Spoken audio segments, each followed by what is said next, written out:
Deklarasi Kuala Lumpur mengenai ASEAN 2045 Masa Depan Bersama dimeterai hari ini merangkumi 500 langkah strategik dalam usaha memperkukuh masa depan serantau bagi 2 dekad akan datang.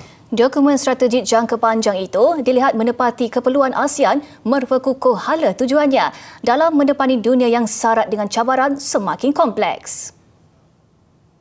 Majlis menandatangani deklarasi Kuala Lumpur itu berlangsung di Ibu Negara petang tadi.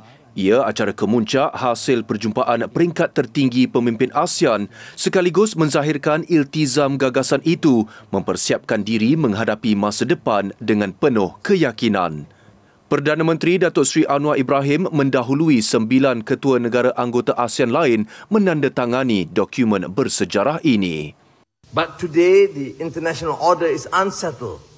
Geopolitical tensions, economic fragmentation, climate and technological disruption are testing the bonds between nations. Beliau menegaskan ASEAN perlu mendahului dalam sektor seperti kecerdasan buatan AI dan inovasi digital serta ekonomi berteraskan sumber semula jadi. The future we seek must rest on foundations of sustainability and inclusion. ASEAN's integration must be genuinely people-centered.